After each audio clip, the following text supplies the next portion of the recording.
Bismillahirrahmanirrahim. Assalamualaikum warahmatullahi wabarakatuh. Alhamdulillahirabbi khalaqas samawati wal ard wa ja'ala dzulumati wan nur.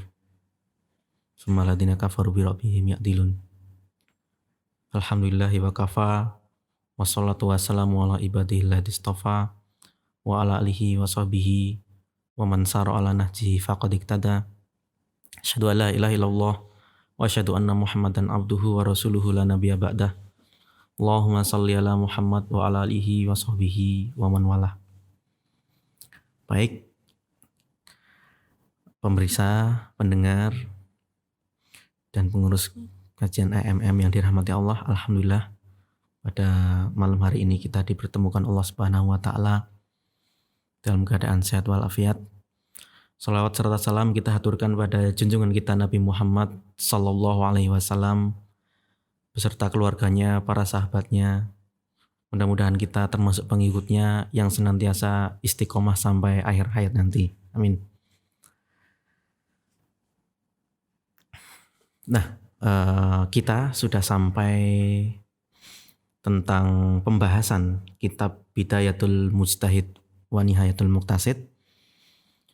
Kitab ini adalah karya dari Ibnu Rushd. Jadi sedikit beliau itu adalah orang yang sangat pakar di dalam bidang ilmu-ilmu keislaman, ilmu-ilmu umum juga beliau sangat pakar. Beliau seorang hakim, juga seorang dokter, juga menguasai ilmu-ilmu keislaman lain seperti fikih, usul fikih, dan lain-lain. Beliau tentu lahir di Cordoba, Spanyol. Nah, Bapak Ibu yang dirahmati Allah, pentingnya kita mengaji ini adalah salah satu warisan dari ulama yang al-mausu'i, ulama yang ensiklopedis, yang mengerti banyak khazanah keilmuan. Tentu kitab ini juga menjadi rujukan di berbagai belahan dunia. Di kitab ini juga salah satu diktat di salah satu universitas yang sangat terkenal, yaitu Universitas Islam Madinah, sebagai diktat atau buku kuliah yang wajib. Nah, kita tentu berharap agar bisa mengetahui isi buku ini, kemudian kita mungkin bisa mensarah, kemudian kita juga bisa memahami apa yang ditulis oleh Ibnu Rushd.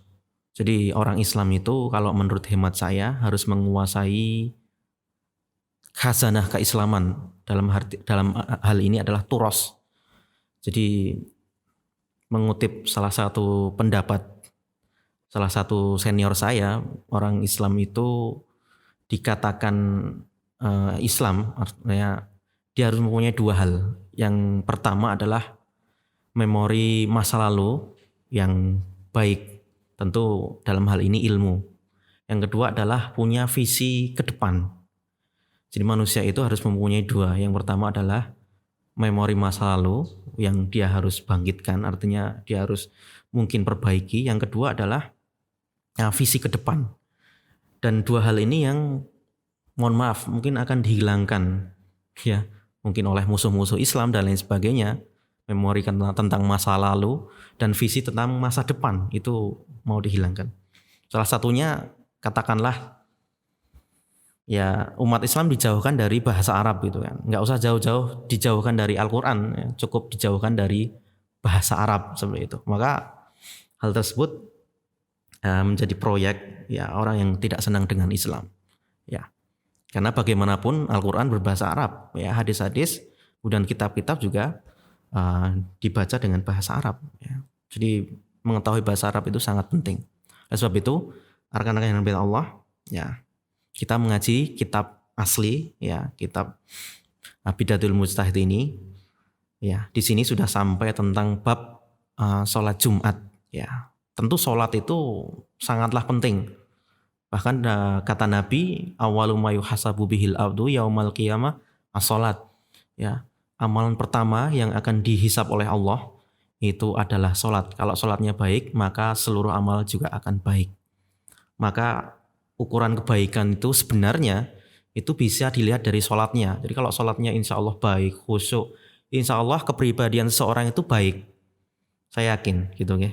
Jadi integritas seseorang itu juga bisa dilihat dari dia sholat. Kalau sholatnya itu khusyuk, kemudian memahami makna dan artinya, itu insya Allah ya menjadi seorang pribadi yang baik.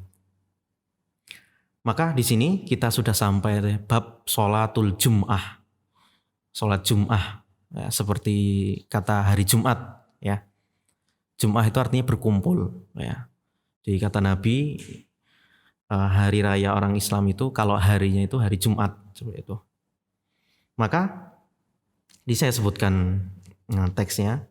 Wal kalamu muhit bi qawaid hadal bab munhasirun fi arba' fusul. Ya, jadi ada 4 pembahasan. Yang pertama fi wujubil jum'ah wa alaman tajib. Jadi sholat Jumat itu wajib enggak? Nanti kita kaitkan dengan kondisi saat ini. Banyak komentator katakanlah atau suara netizen yang ketika masjid ditutup gitu ya, sholat Jumat tidak diperkenankan ya. Mereka bertanya-tanya, kok masih ditutup? Tapi setelah itu, Masya Allah ya, ketika masih dibuka, yang komentar juga nggak pada sholat itu ya. Itu ironis sekali ya. Masyarakat kita itu banyak yang seperti itu. Tapi yang jelas, ya sholat Jumat ini ya adalah wajib. Ya. Dia bisa gugur ya ketika ada pandemi, ya ketika ada wabah penyakit seperti saat ini. Nanti kita akan bahas lebih lanjut. Al-faslul awal fi wujubil jum'ah wa man tajibu alaihi. Amma wujubul sholatul jum'ah. Wajiban sholat Jumat itu alal a'yan.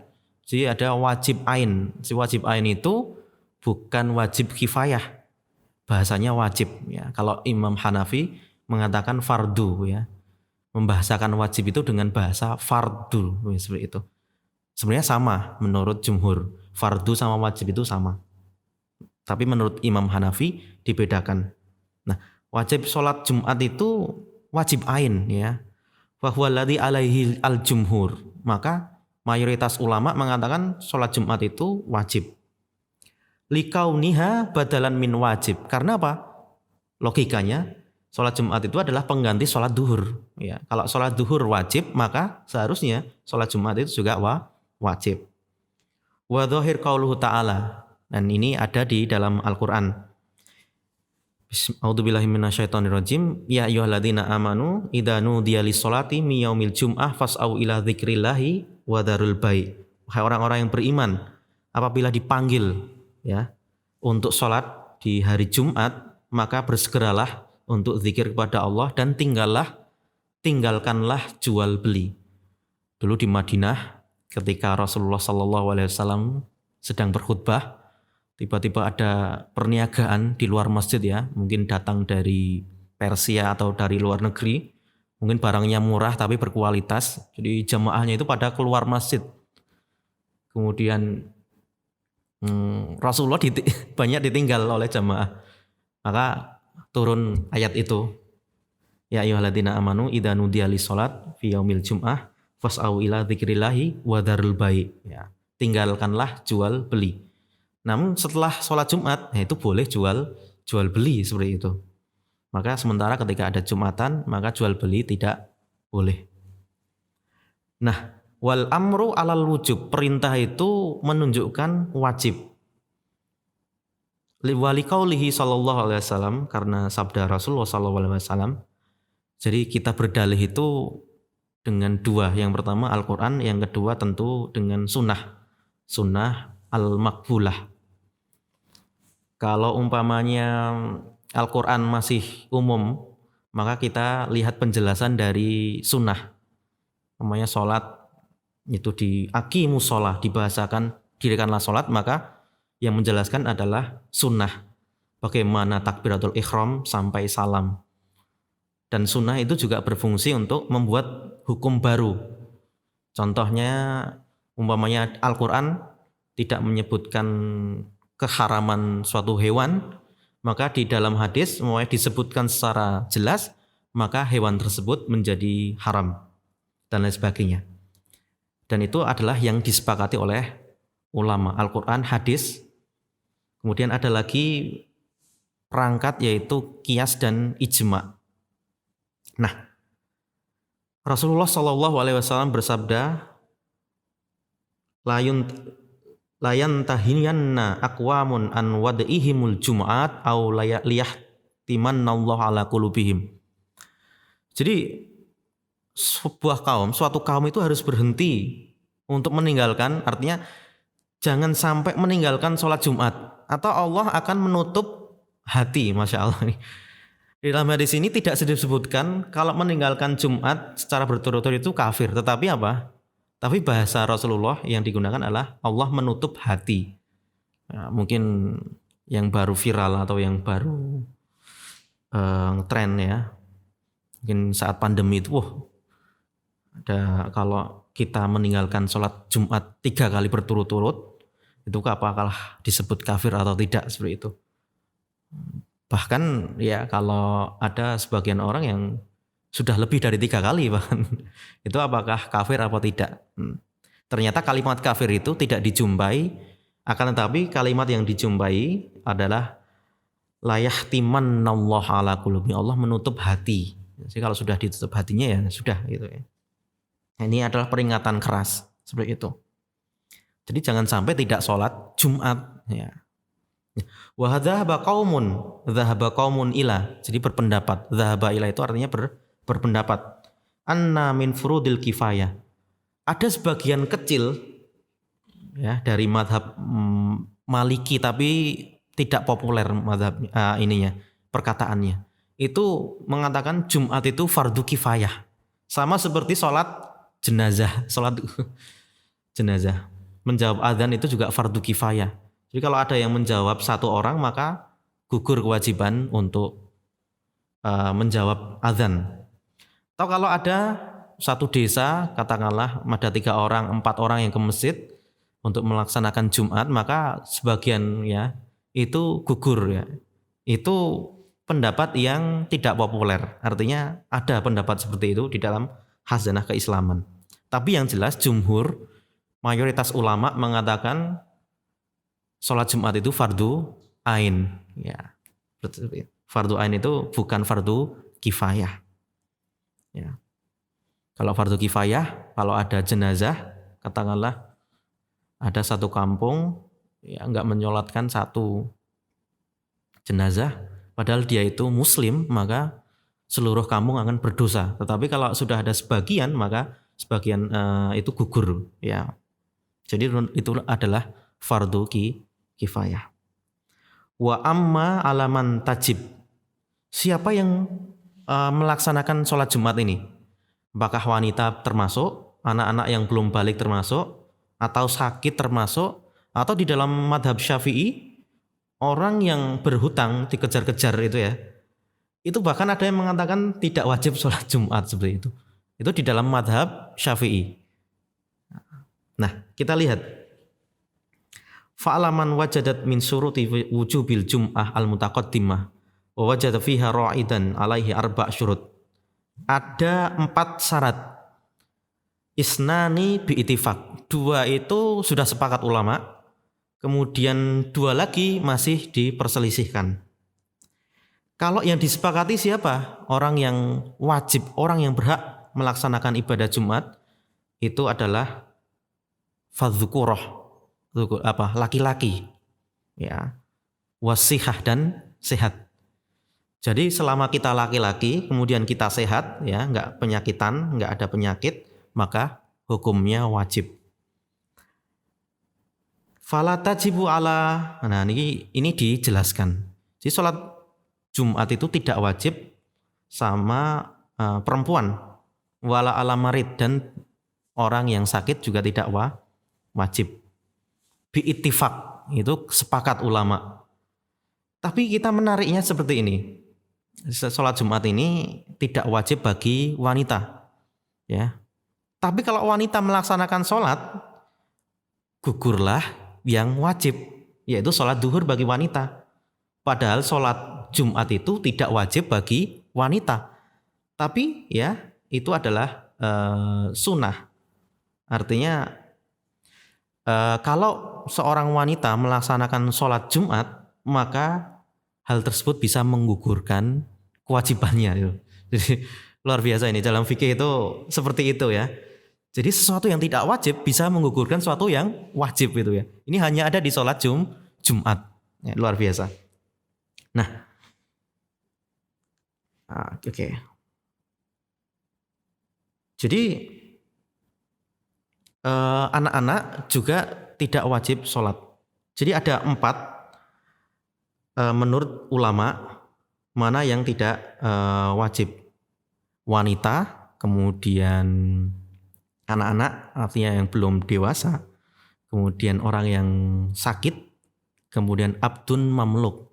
Abdun mamluk itu adalah hamba, budak ya. Kalau kita lihat apakah sekarang masih ada budak seperti itu? Ada pertanyaan seperti itu. Kita jawab bahwa budak ini memang tidak dihapuskan di dalam Al-Quran karena Al-Quran ingin menghormati ya sistem perekonomian orang Arab di zaman dahulu. Artinya apa? Kalau umpamanya budak langsung dihapuskan, maka Islam akan sulit diterima di masyarakat Arab ketika itu. Maka yang namanya istilahnya budak itu sebenarnya secara halus sudah disindir oleh Al-Quran bahwa apa? Kalau kita itu kena kafarat ya, kena denda itu salah satunya adalah memerdekakan budak seperti itu. Jadi budak itu secara halus itu sudah dihapuskan ya, secara halus. Tapi ya memang tidak secara sharih karena apa? Al-Quran ingin menghormati, masya Allah. Ini. Jadi sama seperti khomer itu tidak langsung diharamkan, tapi itu dengan tadarruj, dengan graduasi. Artinya step by step menghapuskannya. Jadi lewat 3 ya. Yang pertama itu mengecam orang yang, yang pertama itu memang khomer itu ada manfaatnya, tetapi madorotnya lebih banyak. Ya, di Eropa kita lihat ada driver under intoxicated. Jadi meskipun hal tersebut dibolehkan, katakanlah legal, tapi di satu sisi, di suatu keadaan tidak boleh karena sangat membahayakan itu kan. Jadi sebenarnya hukum Allah itu sangat fleksibel. Artinya hukum Allah itu demi kemaslahatan manusia. Nyatanya orang yang mengendarai kendaraan itu tidak boleh minum minuman keras itu ya. Kalau orang bertanya kenapa kok minuman keras itu dilarang di dalam Islam, karena itu mungkin hikmahnya seperti itu. Dulu di zaman Nabi ketika Islam datang juga tidak dihapuskan secara langsung, tetapi dengan step by step seperti itu. Yang pertama dia ada manfaatnya tapi madorotnya lebih banyak. Ayat yang kedua mengatakan apa? Janganlah kamu sholat dalam keadaan mabuk. Kemudian tahap yang ketiga ini baru mengharamkan secara total ya. Wahai orang-orang yang beriman, innamal khomru wal maisir. Jadi khomer, maisir ya, khomer, judi dan lain sebagainya itu adalah rijsun min amali syaitan. Jadi adalah najis dan tinggalkan seperti itu. Maka ketika itu Umar bin Khattab itu sampai mengatakan intahaina rabbuna apa? Ya Allah, selesailah ya, karena sudah diharamkan secara total itu ya. Maka dulu di jalan-jalan itu banyak yang menumpahkan apa? Khomer seperti itu. Jadi itu rekan-rekan yang berhormat Allah. Maka tadi kembali ke sholatul Jum'ah ya. Jadi sholat Jumat itu tidak wajib bagi wanita, anak-anak, kemudian hamba sahaya dan orang yang sakit ya. Kalau sedang wabah, nah seperti itu. Seperti saat ini, apakah kita wajib sholat Jumat atau tidak? Itu pertanyaan yang mungkin sering. Atau ada ya pendapat yang mungkin progres gitu ya. Sebenarnya bukan progres, tapi ini pendapat yang sudah lama juga. Bolehkah sholat Jumat online gitu ya? Jadi imamnya satu gitu ya, nanti makmumnya itu bisa ya lihat live streaming gitu ya. Itu di rumah masing-masing gitu ya. Itu sebenarnya itu pendapat yang lama, cuman tidak populer karena apa? Ulama itu banyak yang mengatakan bahwa dulu memang ada pendapat bahwa bahkan kita ya mendengar radio saja itu bisa imaman kok ya. Jadi imamnya itu pakai radio ya, kemudian kita mendengar dari rumah itu radio. Itu ada yang berpendapat tidak apa-apa. Tetapi hal tersebut tidak populer dan ulama mengatakan itu nanti akan membingungkan umat ya. Menjaga perasaan umat itu sangat penting. Jadi menjaga kemudian menghargai, kan ada masyarakat kita yang mohon maaf ya masih awam, masih perlu edukasi dan lain sebagainya. Maka hal tersebut ya sholat Jumat online itu ya memang kalau boleh ya itu memang tidak populer dan memang pendapat yang sadah kalau menurut saya. Meskipun boleh, meskipun dulu juga ada pendapat seperti itu ya. Nah, rekan-rekan yang dirahmati Allah, maka kalau menurut hemat saya untuk sholat Jumat seperti saat ini itu kalau wabah masih terus berlanjut ini kan bertambah terus ya tidak apa-apa. Artinya mengganti sholat Jumat dengan sholat duhur seperti itu. Mengganti sholat Jumat dengan sholat duhur ya. Karena termasuk apakah ya? Nah, jadi ada 4 tadi yang tidak wajib sholat. Ada pendapat yang kelima yaitu musafir. Musafir itu juga menurut beberapa ulama ya tidak wajib sholat Jumat itu namanya musafir. Musafir orang yang berpergian tentunya. Nah, karena sedang wabah seperti saat ini maka hukumnya mungkin bisa berubah menjadi diganti sholat duhur di rumah masing-masing seperti itu. Nah, pertanyaannya adalah kalau umpamanya wabah masih terus gitu kan, ini kan nggak tahu ya. Ini kita berbicara mengenai wabah itu ya memang belum ada vaksinnya, belum ada penawarnya. Tapi kita harus optimis bahwa kata Nabi apa? Likul lida'in dawa. Semua penyakit itu pasti ada penawarnya, pasti ada obatnya. Idza asobat da'idawa bari abi idznillah.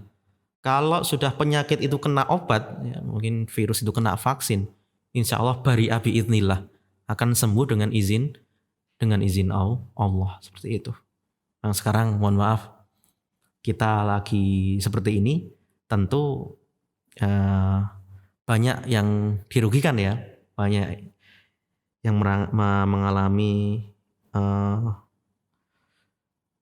kesusahan ya, termasuk ekonomi, kemudian dan lain sebagainya ya. Beberapa sektor ya tentu kena itu. Tentu yang berdampak sangat berdampak. Ini intermezzo ya, itu dulu juga pernah di zamannya Rasulullah, kemudian di zaman Umar ya ada pandemi, kemudian di zamannya Ibnu Hajar Al-Asqalani itu juga pernah ada pandemi, bahkan ngeri sekali ya. Penduduk Mesir ya yang tadinya berapa puluh juta, jadi akhirnya dari berkurang 19 juta gitu kan. Sampai bingung, sampai ini rumah nggak ada yang mewarisi. Jadi sampai suatu rumah itu memang ya anak ibunya, kakeknya semuanya meninggal, suatu keluarga semua meninggal. Bingung ya. Ini mau diwariskan siapa rumahnya seperti itu kan. Nah, seperti itu. Maka Ibnu Hajar menulis di dalam bukunya, jadi bukunya bercerita tentang wabah seperti itu. Tapi narasi yang digunakan oleh Ibnu Hajar sangat menarik. Apa? Tidak serta-merta, artinya Ibnu Hajar tidak fokus ke kekurangan ekonomi. Masya Allah gimana gitu kan. Kita saat ini ya itu narasinya orang berbeda-beda. Tapi kebanyakan narasinya Masya Allah ekonomi gimana dan lain sebagainya. Malah itu, dan kita itu sangat tergantung kepada yang namanya pemerintah Mungkin di daerah kita ada yang mengatakan kalau saya nggak jadi PNS, kalau saya nggak pegawai tetap itu saya nggak bisa makan seperti itu. Tapi menariknya dulu di zamannya Ibnu Hajar ini narasi yang digunakan itu tidak itu, tetapi apa? Ya kalau ada wabah itu kita mendekat sama Allah. Kita coba ya menjadi pribadi yang lebih mandiri. Bisa nanam pohon ya di samping rumah, nanam apapun yang bisa dimakan dan lain sebagainya. Ya, meskipun dulu juga ada masalah ekonomi, tetapi narasinya tidak melulu mengenai ekonomi. Ya, tapi orang zaman 4.0 sekarang, Masya Allah, dengan kecanggihan teknologi, narasinya tapi masih ekonomi gitu ya. Jadi, tidak bagaimana mendekat sama Allah, bagaimana kita itu beribadah dengan baik seperti itu. Nah ini rekan-rekan yang dirahmati Allah. Jadi peran ulama itu sangat penting sekali ya. Jadi dalam mengedukasi umat, dalam mendidik umat dan lain sebagainya. Maka para dai, para ustadz itu ya seharusnya ya narasinya harus lebih mendekatkan diri sama Allah, harus bergantung sama Allah. Ya. Nah, Bapak Ibu yang dirahmati Allah, kemudian ada beberapa kajian di dalam kitab Bidayatul Mujtahid ini tentang bagaimana adzan di zaman Rasulullah. Tentu adzan di zaman Rasulullah, ya, adzan dan iqamat di zamannya Umar, Abu Bakar itu juga sama adzan dan iqamat. Baru di zamannya Utsman itu ada tambahan adzan seperti itu. Maka kalau kita lihat ya adzan di zamannya Utsman itu ditambah. Ya, kenapa? Karena supaya orang bergegas-gegas untuk ke masjid ya. Kata Nabi apa? Siapa yang datang di awal maka dia akan memperoleh unta ya. Siapa yang berikutnya akan memperoleh sapi ya, kambing, ayam dan lain sebagainya. Ya, itu. Tapi ada pertanyaan seperti ini. Kalau umpamanya datang sholat Jumat terlambat jadi masbuk, sudah sholat ya, sudah sholat dia nggak ikut khutbah. Itu menurut jumhur memang sholatnya memang 2 kali. Cuman ada pendapat dari madhab Imam Syafi'i yang ditambah sholatnya. Kenapa? Khutbah itu ya diikutkan ke rukun gitu ya. Jadi kalau kehilangan rukun ya kehilangan. Artinya buat kan khutbah itu kan 2 hitungannya. Sholat itu kan 2. Jadi kalau 2 tambah 2 4 gitu kan. Itu sholat duhur gitu ya. Jadi logikanya seperti itu. Itu menurut Imam Syafi'i. Tapi menurut imam yang lain memang tetap gitu ya. Kalau dia masbuk tetap sholatnya 2 gitu. Itu supaya apa? Supaya kita itu tidak telat Jumat ya. Karena jangan sampai itu ada istilah datang itu pas sholat itu kan. Nanti dia itu pulang itu paling cepat itu ya. Datang paling terlambat, pulang paling cepat itu ya. Itu. Nek rakomat brong ke masjid gitu ya. Itu jangan sampai ada narasi seperti itu. Maka Bapak Ibu hati Allah, maka di zamannya Utsman itu ditambah adzannya. Jadi nah, Bapak Ibu hati Allah, maka tadi saya sampaikan bahwa sholat itu sangat penting ya. Kita membahas tentang sholat Jumat. Maka ketika sholat Jumat, insya Allah hari yang sangat dicintai oleh Allah Subhanahu Wa Taala. Bahkan di dalam Al-Quran diabadikan ya sebagai nama surat ya, suratul Jum'ah. Ya ayyuhalladzina amanu idza nudiya lis-shalat fi yaumil jum'ah fas'au ila dzikrillahi wa dzarul bai'. Sampai Allah betul-betul menamai surat itu dengan surat Jum'ah. Kalau itu diabadikan di dalam Al-Quran berarti penting ya. Orang kalau sampai diabadikan di dalam Al-Quran berarti orang itu termasuk orang yang berpengaruh. Contohnya siapa? Luqmanul Hakim. Luqmanul Hakim itu memang bukan nabi tetapi apa? Masya Allah. Dia amalannya seperti orang-orang yang didekatkan Allah Subhanahu wa Ta'ala. Mempunyai anak dan mendidik anaknya menjadi anak yang soleh. Kemudian siapa lagi? Imran ya. Imran ini adalah orang yang sukses. Kenapa? Karena disamakan ya keluarganya oleh keluarga Nabi. Ya, Innallaha astafa Adam wa Nuh wa ala Ibrahim wa ala Imrana alal alamin. Jadi kalau bisa itu kita itu sukses sekeluarga ya. Sukses itu tidak hanya individu. Ya, kalau kita mau sukses ya kita ngajak-ngajak saudara kita, keluarga kita ya. Dan sukses individu, sukses pribadi itu belum lengkap kalau tidak disertai dengan sukses keluarga. Kenapa? Karena Imron ini punya keluarga yang menjadi orang-orang soleh. Ya, diikutkan sama Nabi. Keluarganya Nabi siapa? Keluarganya Nabi Ibrahim. Anaknya Innallaha astafa Adam wa Nuhan wa ala Ibrahim wa ala Imron. Jadi Innallaha astafa Adam wa Nuhan wa ala Ibrahim wa ala Imron. Jadi keluarganya Ibrahim sukses.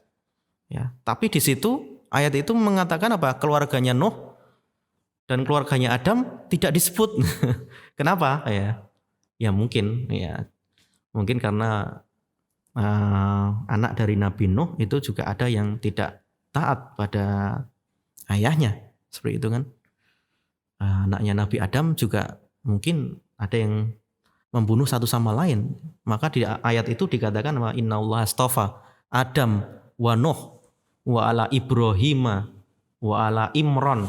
Allah memilih Adam, Nuh, kemudian keluarganya Ibrahim, keluarganya Imron. Jadi sukses itu kalau bisa sukses sekeluarga gitu ya. Jangan sampai kita sukses sendiri-sendiri gitu ya. Seperti itu. Nah, rekan-rekan yang dimuliakan Allah, tadi kalau ada yang diabadikan di dalam Al-Qur'an berarti itu adalah penting ya. Jadi penting sekali. Nah, Bapak Ibu rahmati Allah, ya, kita masuk ya.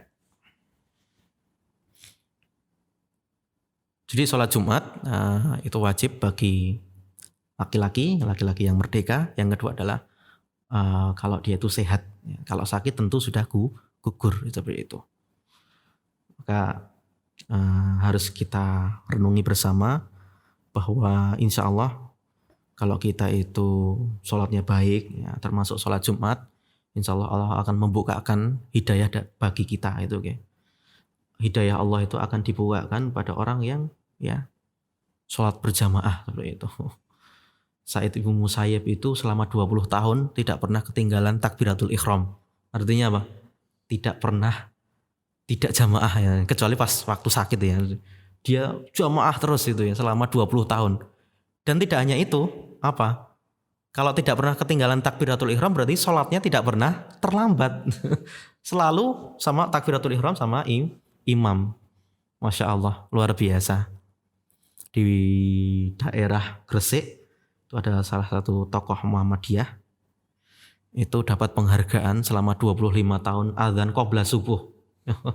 Selalu istiqomah seperti itu.